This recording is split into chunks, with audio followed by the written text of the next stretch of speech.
Hello दोस्तों, मेरा नाम है शिवम। दोस्तों, आज का ये वीडियो काफ़ी इम्पोर्टेंट है। आज की इस वीडियो में मैं आपको राइबोसोम्स के बारे में बताऊंगा।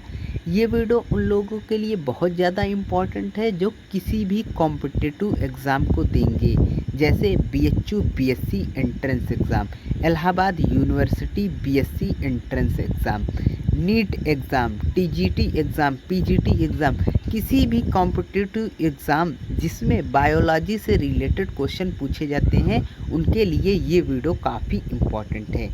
आज हम राइबोसोम से जुड़ी हुई इम्पॉर्टेंट पॉइंट पर बात करेंगे और ये भी बात करेंगे कि एग्ज़ाम में कैसे क्वेश्चन पूछे जाते हैं और राइबोसोम क्या होता है, इसके क्या फंक्शन होता है, इन सब के बारे में आज की इस वीडियो में मैं आपको बताऊंगा। तो वीडियो को पूरा एंड तक देखिएगा। ओके, तो चलिए बात करते हैं राइबोसोम के बारे में। सबसे बेसिक से स्टार्ट करूंगा और सब कुछ आपको बताऊंगा। चलिए स्टार्ट करते हैं। आपने सेल शब्द सुना होगा। ओके, सेल कितने प्रकार के होते हैं? न्यूक्लियस के आधार पर सेल दो प्रकार के होते हैं। एक होता है प्रोकैरियोटिक सेल, प्रोकैरियोटिक सेल। दूसरा होता है यूकैरियोटिक सेल। ओके, मैं पूरा स्पेलिंग नहीं लिख पा रहा हूँ क्योंकि हमारे पास स्पेस कम है। ओके, प्रोकैरियोटिक सेल क्या होता है? प्रोकैरियोटिक सेल एक ऐसा सेल है जिसमें न्यूक्लियस हमारा जो होता है वो कम विकसित होता है। और यूकैरियोटिक सेल क्या है? यूकैरियोटिक सेल एक ऐसा सेल है जिसमें न्यूक्लियस वेल डेवलप्ड होता है। ओके, और राइबोसोम एक ऐसा स्ट्रक्चर है जो प्रोकैरियोटिक सेल में भी देखने को मिलता है और यूकैरियोटिक सेल में भी देखने को मिलता है। ओके, आपको इतना क्लियर हो गया होगा। अब आइए राइबोसोम से जुड़ी हुई कुछ इम्पॉर्टेंट पॉइंट पर बात करते हैं। राइबोसोम की खोज सर्वप्रथम जिस साइंटिस्ट ने की थी उसका नाम है पैलाडे। क्या नाम है? पैलाडे।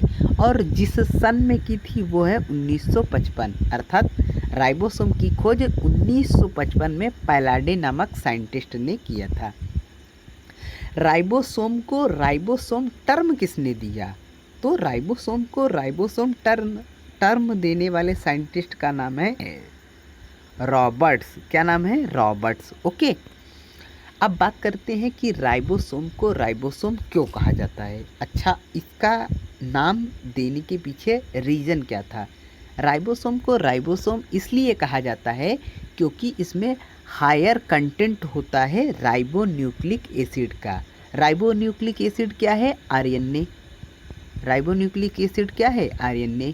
अर्थात राइबोसोम में आरएनए बहुत ज़्यादा पाया जाता है, इसलिए हम इसको राइबोसोम नाम देते हैं। ओके, और आपको एक चीज़ और बता देता हूँ, राइबोसोम दो चीज़ों से मिलकर बना होता है।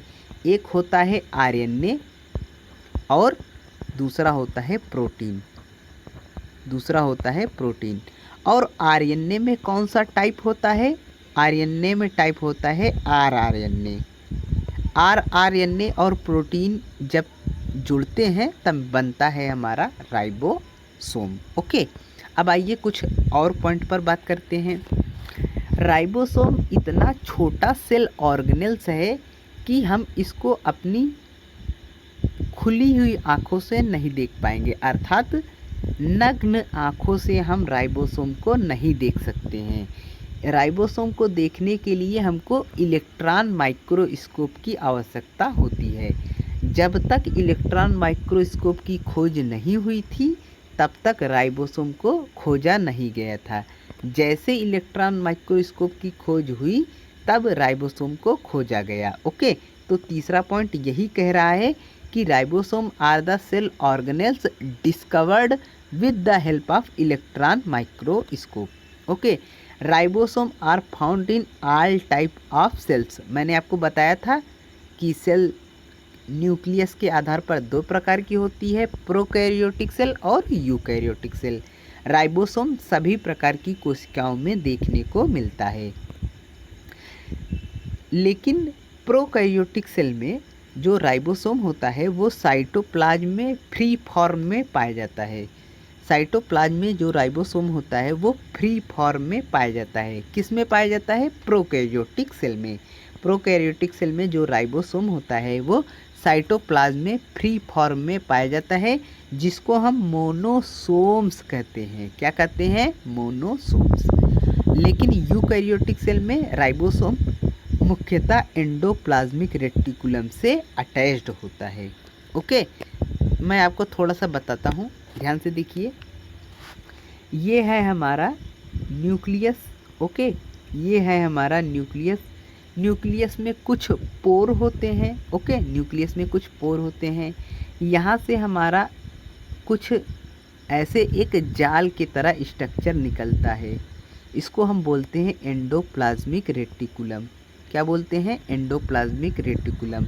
और ये न्यूक्लियस से निकलता हुआ सेल मेम्ब्रेन तक पहुंचता है और सेल को एक स्केलेटन प्रोवाइड करता है। जिस एंडोप्लाज्मिक रेटिकुलम पर राइबोसोम हमको देखने को मिलता है, जिस एंडोप्लाज्मिक रेटिकुलम पर राइबोसोम हमको देखने को मिलता है, उसको बोलते हैं RER। RER का क्या मतलब है? RER का मतलब है रफ एंडोप्लाज्मिक रेटिकुलम। और जिस एंडोप्लाज्मिक रेटिकुलम में राइबोसोम नहीं पाया जाता है उसको बोलते हैं SER। SER का क्या मतलब है? SER का मतलब है स्मूथ एंडोप्लाज्मिक रेटिकुलम। तो आपको ये 2 पॉइंट क्लियर हो गया होगा कि रफ एंडोप्लाज्मिक रेटिकुलम क्या होता है और स्मूथ एंडोप्लाज्मिक रेटिकुलम क्या होता है। रफ एंडोप्लाज्मिक रेटिकुलम होता है जिस पर राइबोसोम प्रेजेंट होता है, और स्मूथ एंडोप्लाज्मिक रेटिकुलम ऐसा एंडोप्लाज्मिक रेटिकुलम है जिस पर राइबोसोम नहीं पाया जाता है। तो उम्मीद करता हूँ आपको यहाँ 6 पॉइंट तक क्लियर हो गया होगा। अब आइए बात करते हैं आगे। तो दोस्तों, राइबोसोम जो होता है वो एंडोप्लाज्मिक रेटिकुलम से जुड़ा होता है, और जिस एंडोप्लाज्मिक रेटिकुलम से राइबोसोम जुड़ा होता है उसको क्या बोलते हैं? Rough endoplasmic reticulum. जो राइबोसोम होता है वो एंडोप्लाज्मिक रेटिकुलम से राइबोफोरिन्स के द्वारा जुड़ा होता है। किससे जुड़ा होता है? किसके कारण जुड़ा होता है? राइबोफोरिन्स के कारण राइबोसोम जो होता है वो रफ एंडोप्लाज्मिक रेटिकुलम से जुड़ा होता है। और मैसेंजर RNA पर कई राइबोसोम होते हैं जो आकर जुड़ते हैं, और जुड़ने के बाद जो स्ट्रक्चर बनता है उसको हम पॉलीसोम्स या पॉलीराइबोसोम कहते हैं। ओके, राइबोसोम में be associated with mRNA to form polyribosome या पॉलीसोम्स। ये काफ़ी इम्पॉर्टेंट पॉइंट है और इससे एग्ज़ाम में क्वेश्चन पूछा जाता है। राइबोसोम जो होता है वो smallest cell in the cells होता है। Okay, smallest cell organelles in the cell होता है, अर्थात कोशिका में सबसे छोटा जो सेल ऑर्गेनेल्स होता है वो हमारा राइबोसोम्स ही होता है। अगर इसकी साइज की बात करें तो ये 150 एंगस्ट्रॉम से 230 एंगस्ट्रॉम तक होता है। राइबोसोम जो होता है उसमें मेम्ब्रेन्स नहीं पाई जाती है, अर्थात ribosome are not bounded by membrane. Ribosome एक ऐसा स्मॉलेस्ट सेल ऑर्गेनेल्स है जिसमें मेम्ब्रेन नहीं पाया जाता है। राइबोसोम साइटोप्लाज्म के अलावा हमको 2 स्ट्रक्चर में और देखने को मिलता है, 2 नहीं 3 स्ट्रक्चर में और देखने को मिलता है। पहला है माइटोकॉन्ड्रिया, दूसरा है क्लोरोप्लास्ट और तीसरा है न्यूक्लियाई। राइबोसोम जो होता है वो हमको 3 स्ट्रक्चर में और देखने को मिलता है। एक होता है माइटोकॉन्ड्रिया, दूसरा होता है क्लोरोप्लास्ट और तीसरा होता है न्यूक्लियाई। इन तीनों स्ट्रक्चर में हमको राइबोसोम देखने को मिलता है। ओके, इसीलिए राइबोसोम को हम एक स्पेशल नाम देते हैं जिसका नाम है organelles within an organelles, अर्थात organelles within an organelles. इसी के कारण हम इसको कहते हैं। राइबोसोम जो होता है वो माइटोकॉन्ड्रिया में भी पाया जाता है, क्लोरोप्लास्ट में भी पाया जाता है, न्यूक्लियाई में भी पाया जाता है। और माइटोकॉन्ड्रिया, क्लोरोप्लास्ट ये क्या है? ऑर्गेनेल्स हैं और इसके अंदर पाया जाता है। इसी के कारण हम राइबोसोम को organelles within an organelles कहते हैं। तो उम्मीद करता हूँ कि आपको राइबोसोम के बारे में 13 पॉइंट क्लियर हो गए होंगे। नेक्स्ट वीडियो में मैं इससे आगे कंटिन्यू करूँगा। तब तक देखते रहिए, सीखते रहिए। चैनल पर पहली बार विजिट कर रहे हैं तो चैनल को सब्सक्राइब करके बेल आइकन ज़रूर दबा दीजिएगा, जिससे मुझे मोटिवेशन मिलता रहे नई वीडियो अपलोड करने का। Thanks for watching this video.